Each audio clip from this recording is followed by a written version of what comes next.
There are records still, fragile papers stored in county vaults. Their ink bled to brown veins across yellowing fiber. They tell a version of the truth, though not the truth itself. The difference, as always, lies in what was left unsaid. Hapwell County, Georgia, September 1008, 151. A body crushed beneath the iron press of a cotton facility. A name whispered through half-forgotten ledgers and oral recollections. And a child deformed, enslaved, and purchased for the price of copper change vanishing into the creek that divided the living from the condemned. Welcome back. Before we continue, like, subscribe, share. The death of Tobias Wren, a minor overseer in Hapwell's cotton industry, was first recorded as an industrial mishap, but those who stood near the press that morning swore the machinery had been clean of fault. The sheriff's notes what few survived the courthouse fire of 1008. 172 mention the discovery of a small wooden placard at the scene. On it, crudely painted in tar, were the words, 8 cents. The boy they blamed was known only as Little Jonah, a 12-year-old slave of stunted frame and crooked spine, purchased months earlier at auction by Wren himself. The bill of sale, dated April 4th, 1851, lists Jonah's worth at $0.08 damaged stock.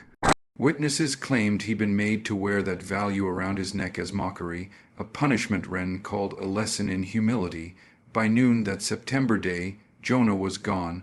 Tracks led into Redemption Creek, the sluggish black artery that ran behind the cotton mill, and disappeared at its bend. No body was ever recovered. The creek was searched, dredged, blamed.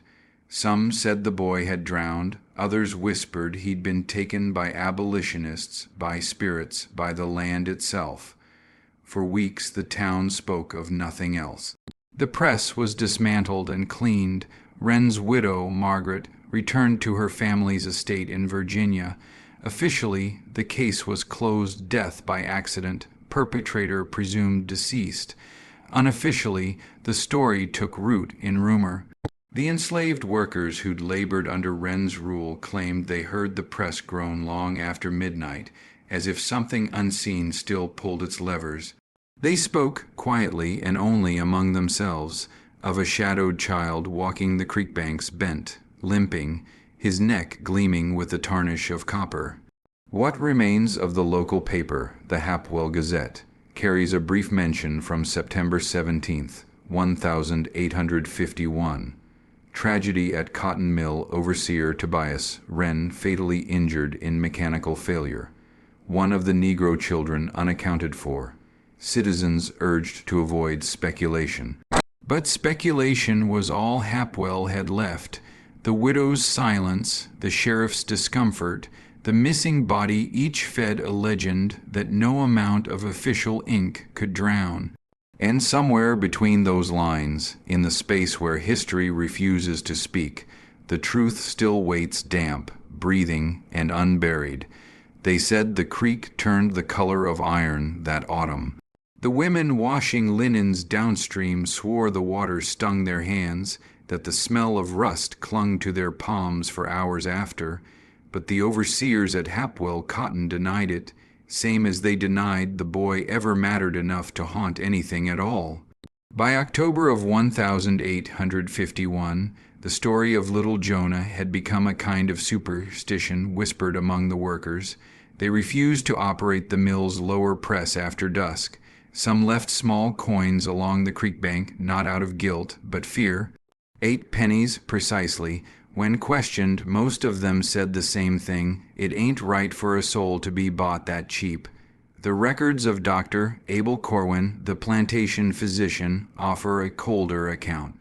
In his notes dated October 9th, 1851, he describes a resurgence of nervous complaints among the slaves, tremors, sleeplessness, and sudden fits during the night. He attributes these to melancholic hysteria instigated by rumor and exhaustion. But tucked between the lines of his entries are details that betray his own unease: press machinery emitting intermittent sound when idle, a scraping like iron dragged through soil. Wren's widow reports hearing a child humming near the servants' quarters, and no melody is recorded. Margaret Wren, still in mourning black, refused to leave the estate. Though the mill technically belonged to the company, she held herself as keeper of its grounds, a strange loyalty, given the circumstances. Visitors noted she'd taken to collecting the workers' discarded copper coins, storing them in glass jars by the window of her study, pennies to pay the silence. She once told a neighbor her surviving correspondence with Dr. Corwin grows increasingly erratic. The creek moves differently at night. I can hear the silt churn, though the wind is still. You said grief distorts the senses, but what if it's the land remembering? What if he never left the water at all? Corwin's replies are brief, clinical, but his tone shifts. By late November, his journal moves from observation to self-defense. There is a contagion of belief in this place, he writes. Something that rots the line between mind and matter. Last night, I dreamt of the boy's tag swinging in the dark, that copper plate, glinting wet. I woke to find a coin at my bedside. That coin and 1,851 Liberty Head penny remains catalogued in the Hapwell Historical Society's archives, sealed in glass. Its surface is blackened, as if burned from within. The curator's note claims it was found in the ruins of Corwin's practice after his death 2 years later. By winter, the town had grown quieter. The mill resumed full production. The sheriff remarried. Even the creek froze in places, trapping reeds like bones beneath ice. But the field hands still avoided it after sundown.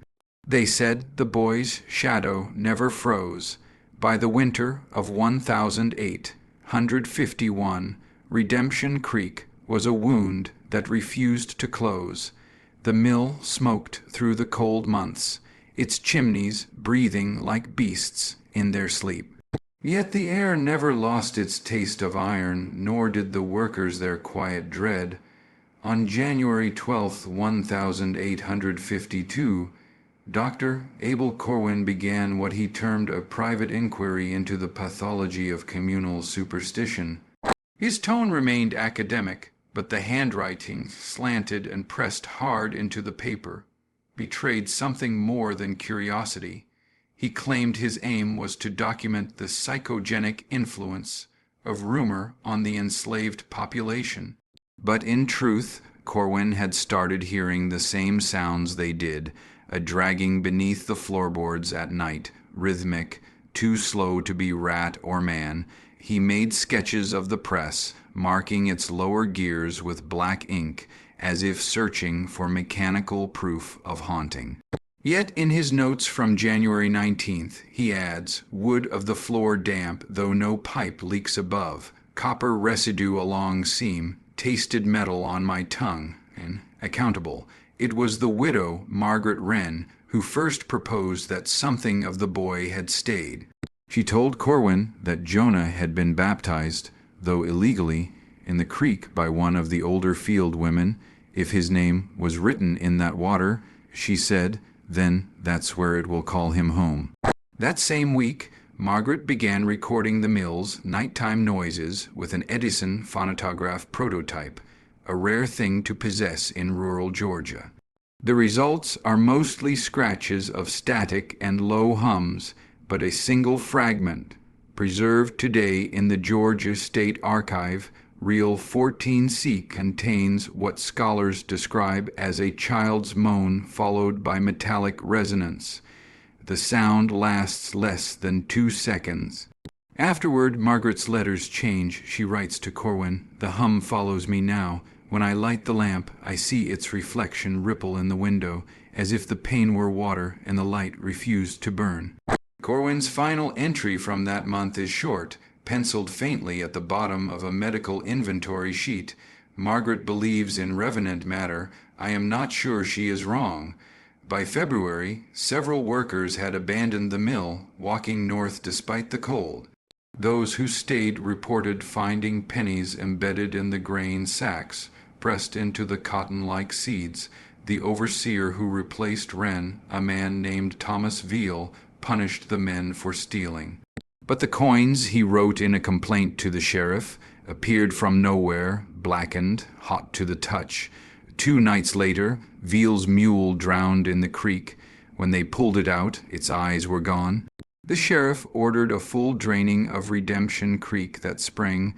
What they found is still cited in folklore journals and church sermons alike: a tangle of rusted metal, a child's small shoe, and a strip of copper plate with 8 notches carved into its edge. Corwin requested to study it under controlled light. His final note on the matter reads only, "Not corroded, not cut by man, bent by heat or hand unknown." By summer, Margaret Wren's house stood empty, her jars of pennies left arranged on the windowsill like offerings to something that had learned to count. And in Hapwell the nights grew quieter again, but the silence felt watched. By the spring of 1853, Hapwell County began to forget. Memory, like the creek, sank deeper into its own silt. The cotton mill ran again under new management. The press was repaired, its gears baptized with oil and prayer. But beneath that practiced normalcy, something old and listening still lingered in the soil.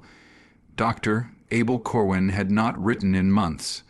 His final notebook, discovered decades later in the attic of the old infirmary, begins again in April of that year. The ink trembles where the pen touched paper, as if written by an unsteady hand. The Wren house stands vacant. Each night I pass it on my return from the infirmary. The air about it hums faintly, not heard but felt, as though the very boards remember. Corwin's neighbors claimed he'd become obsessed with metals, testing the conductivity of copper, mercury, and blood. His surviving diagrams show coils, jars, and crude batteries. He believed human thought might leave an electrical residue in matter. "What if grief," he wrote, "can be conducted?"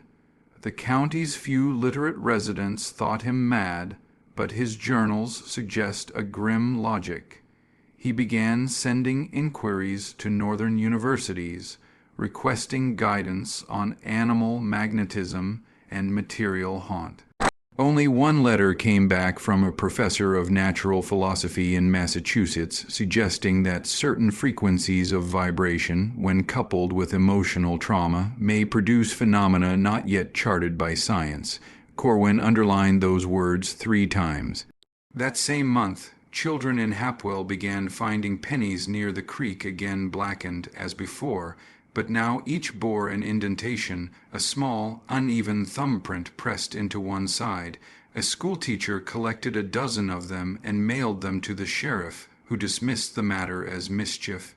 Yet by June, livestock went missing from 3 nearby farms. When one carcass was found along the water's bend, its ribs had been split, as if pried open by something small but unrelenting. In a private entry dated June 17, 1853, Corwin wrote, "The copper is calling current. I hear the hum in my teeth. I feel it in the nails of my bed frame. The boy's value was written in metal, what man brands with shame, the world engraves with memory." He began spending nights by Redemption Creek, carrying with him a lantern, a Bible, and a spool of thin copper wire. A surviving photograph, blurred and damaged, shows him standing ankle deep in the water, face turned toward the mill ruins. That was the night he vanished. Locals said they heard the press move once more, though it had long been dismantled. The next morning, only the lantern remained, flickering weakly at the creek's edge. Inside its glass, a single penny rested bright and unstained. The county coroner's report lists Corwin as missing, presumed drowned. Yet the sheriff's daughter, Clara, later told a church gathering that she'd seen him walking days after, thin and shining, like something cast in metal.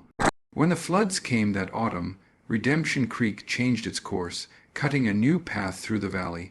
The mill site was buried beneath layers of mud and bone, white silt, but sometimes, after heavy rain, the water still rises high enough to touch the stones where the press once stood. And when it does, the hum returns faint, rhythmic, patient, as if counting. After the flood of 1853, the people of Hapwell stopped building near the creek. The new settlers avoided the bend entirely, calling it the drowned ground. The mill stones lay buried, the old press rusting beneath a film of clay and riverweed, but decay, like memory, does not stay still. In August of 1854, surveyors from Atlanta arrived to redraw the county boundary. Among them was Elias Durant, a young cartographer whose journals would later be used by historians tracing the legend's spread. Durant was no believer in ghosts. His early notes are matter of fact precise. Creek shifted course by 68 yards westward, soil composition, heavy iron content. But the entries changed after his third week. Camped near ruins, heard rhythmic clicking from the east bank, not animal, too regular. Found fragments of copper wire tangled in reeds, soil beneath strangely warm to touch. He collected one of the fragments, describing it as partly fused, as if heated by interior flame. Later, he noted finding coins pressed into the creek at measured intervals, each exactly 8 feet apart. A marker system, he speculated, though no map explains what it marks. Meanwhile, the local physician, Dr. Amos Rook, Corwin's reluctant successor, reopened the infirmary. Among his early patients were 2 freedmen working as guides for the surveyors. Both complained of numbness in the mouth and a ringing between the teeth. Rook's notes read, symptoms consistent with copper poisoning, though no ingestion evident. Both men report hearing a humming at night, low frequency, described as human breath through metal. He dismissed it at first. But when one of the men, Samuel Tyne, collapsed during work, his pulse was found irregular, pulsing in 3 beats, stopping, then resuming. Upon examination, Rook recorded fine reddish filaments along the skin near the jaw. Under lamplight they gleamed faintly, conductive residue, not organic. By September, Durant's tone in his journal had shifted from curiosity to dread.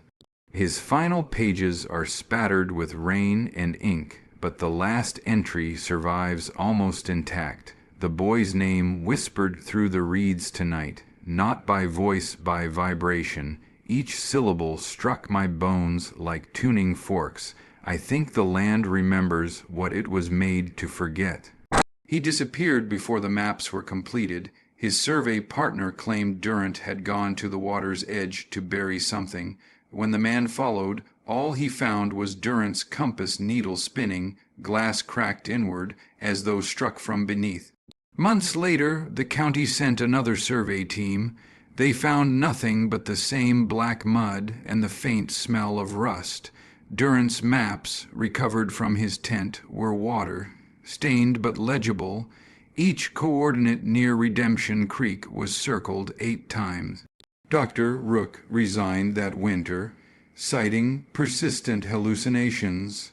In his final medical log, written before his departure, he summarized the matter with unnerving brevity.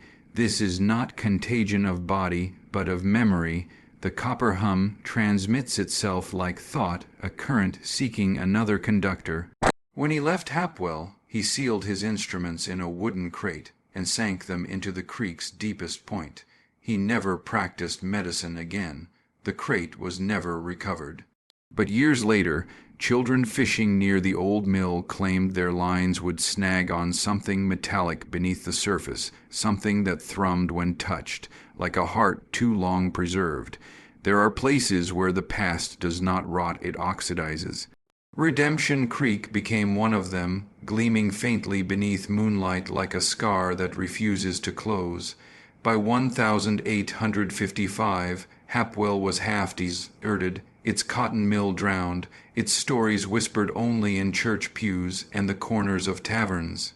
Yet the story of Dr. Rook's departure stirred new curiosity in the region's scholars.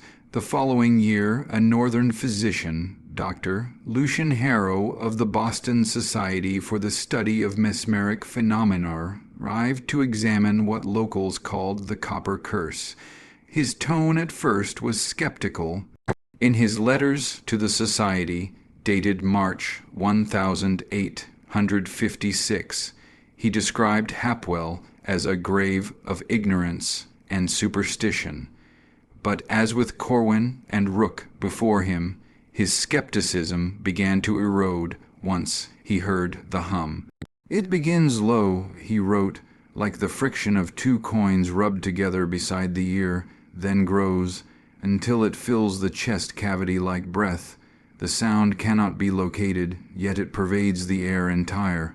Harrow established a small experiment near the creek's bend, building a shed outfitted with galvanic batteries and copper rods driven into the mud. He believed the hum might be a natural resonance caused by subterranean metal veins interacting with moisture. Over several weeks, he recorded fluctuations of current, always strongest at midnight, always 8 pulses apart. In his field notes, he writes, "No natural deposit accounts for it. The current moves as if deliberate, seeking contact. I have touched the wire and felt a warmth, like the pulse of a living thing." Soon after, his assistant, a young apprentice named Peter Lyle, began showing strange symptoms, nosebleeds, tremors, disorientation. When asked what he'd experienced, Lyle claimed he saw a child in the current, spine bent like a question mark, smiling without sound. Harrow documented the boy's description with clinical distance, but his entries grow fragmented thereafter. Ink trails off mid-sentence. Margins fill with sketches. Human figures traced in copper wire, eyes replaced by coins. One entry remains legible. Perhaps the hum is language, a method by which the dead conduct memory through metal. Perhaps Jonah was not taken by the creek, but absorbed, translated into frequency. By late summer, Harrow's experiments ceased abruptly. His shed was found burned to the ground, the copper rods melted at their tips. No body was discovered, only his journal survived, waterlogged, edges singed. The few townspeople who remained buried what was left of his equipment deep in the soil near the church. They said the wires twitched as the dirt fell over them. A traveling preacher, Reverend Elijah Croom, later wrote of visiting Hapwell in 1857. They speak of the sound as one might of thunder, inevitable, divine, but I tell you, this hum is not of God. It is the echo of commerce, of souls weighed and bought, and now the debt collects. That year, the last of the original workers fled. Hapwell became a ghost settlement, its name scratched from most county maps. Yet at night, travelers still reported a light burning near the water's bends, soft copper, colored and pulsing 8 times before fading to dark. No one who followed it ever returned with the same eyes. By the spring of 1863, the war had reached Georgia. Cannon fire echoed faintly even in the forgotten hollows where Hapwell once stood.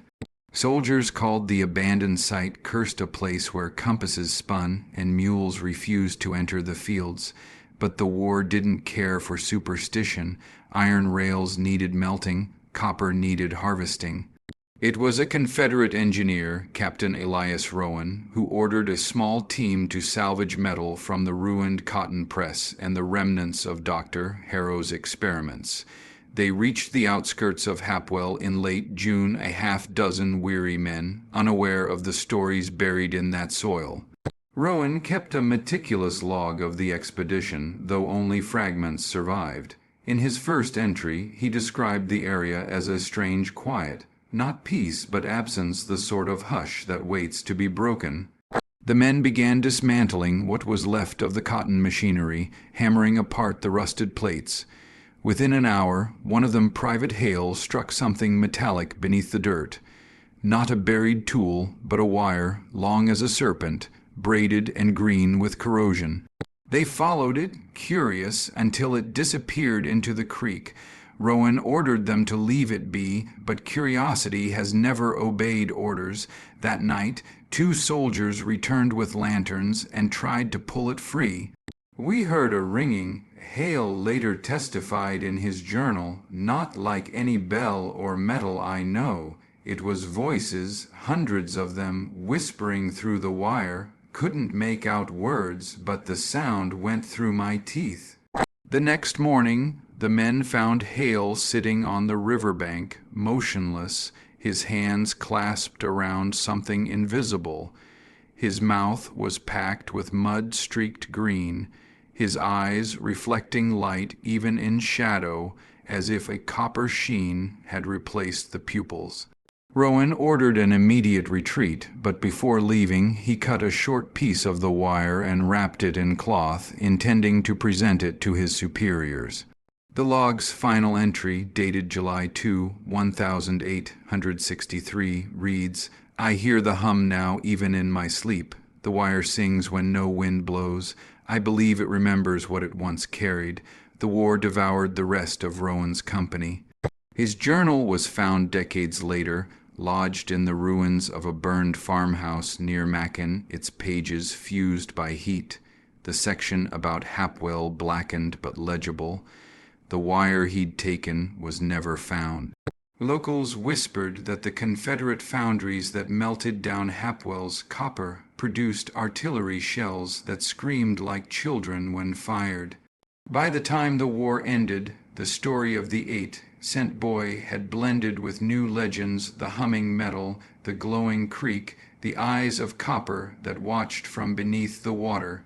The name Small Thomas was rarely spoken, but the sensation he left the moral weight of a debt unpaid seemed to cling to the land. Farmers refused to plow too close to the creek, saying their plowshares turned green overnight. Horses spooked at nothing. The hum came and went always 8 pulses like a toll, a reminder, a ghost made of resonance and rust. "Debt doesn't die," wrote a later historian of the region. "It oxidizes, it changes shape, but it remembers who owes whom."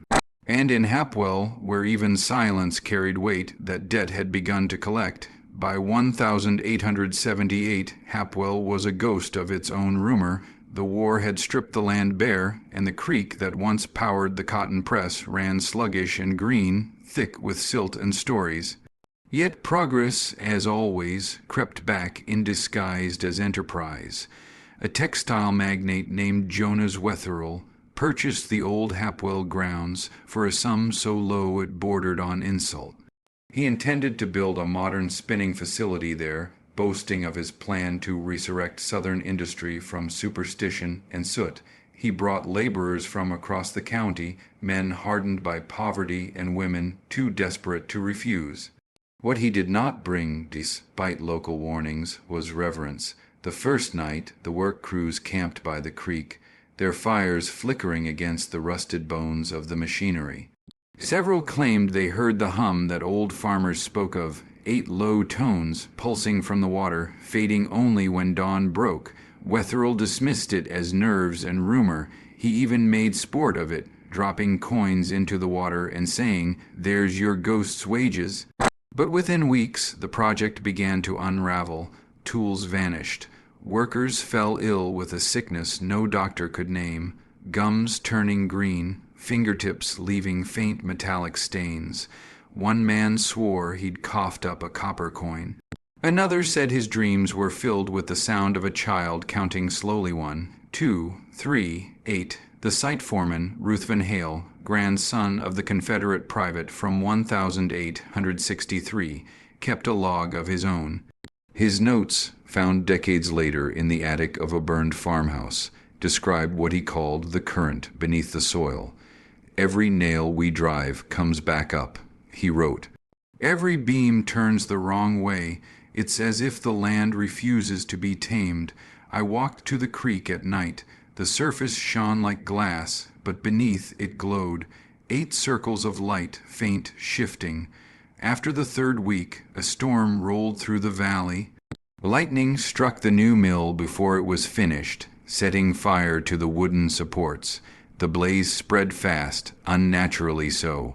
Witnesses swore the flames burned green, the color of aged copper. In the morning, the mill was gone.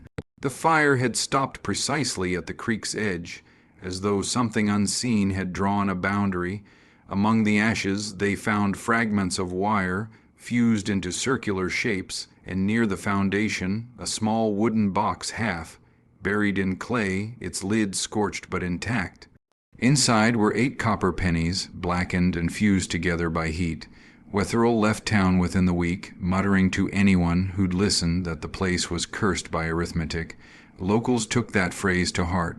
For years afterward, the people of Fulton County avoided numbers divisible by 8. Some refused to sell goods priced at $8.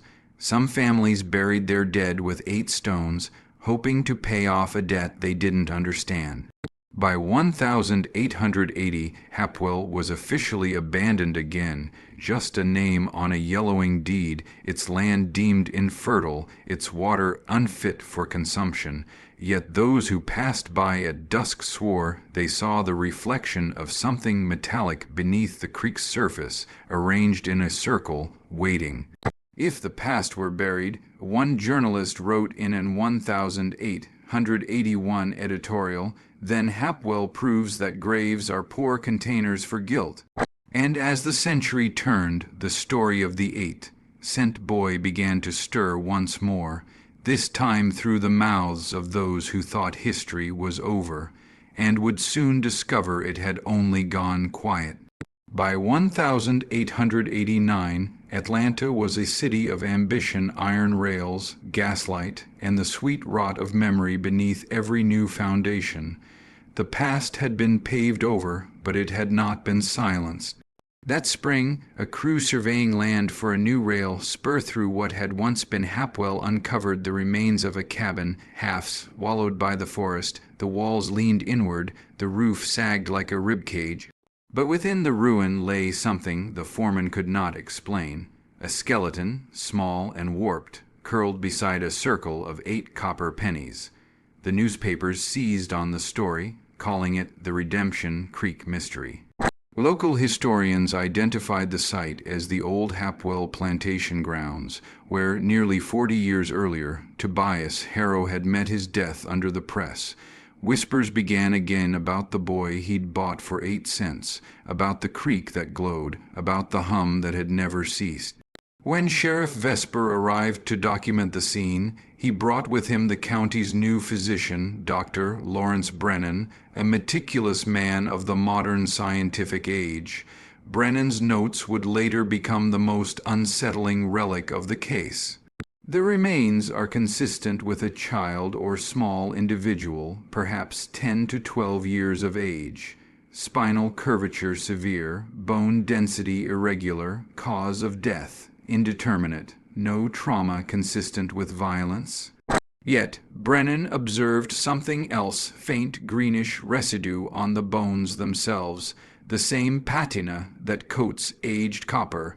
His report theorized prolonged exposure to oxidized metal, perhaps from the machinery or contaminated water.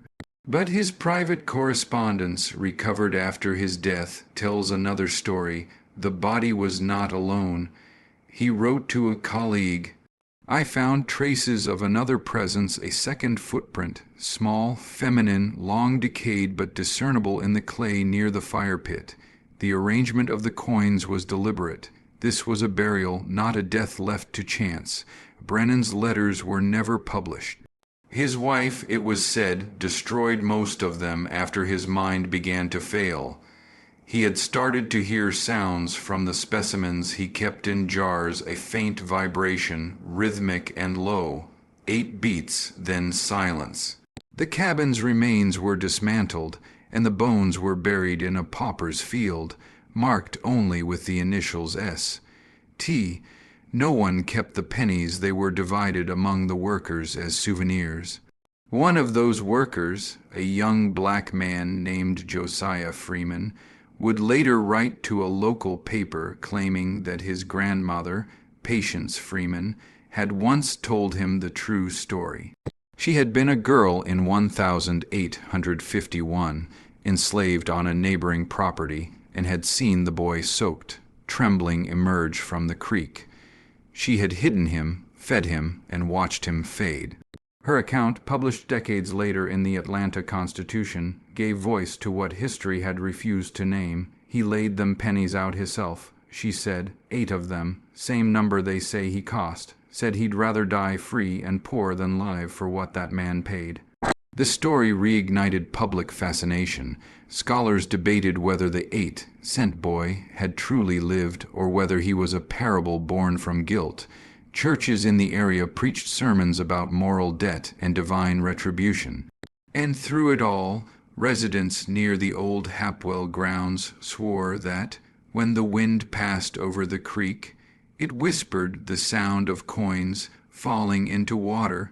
By the century's end, Hapwell's name had vanished from maps, but its legend had fused with the soil, a quiet infection in the story of Georgia's progress.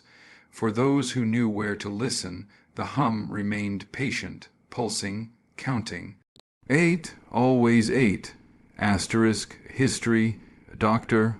Brennan once wrote in his final letter, is not made of truth, but of persistence what refuses to die, even when forgotten.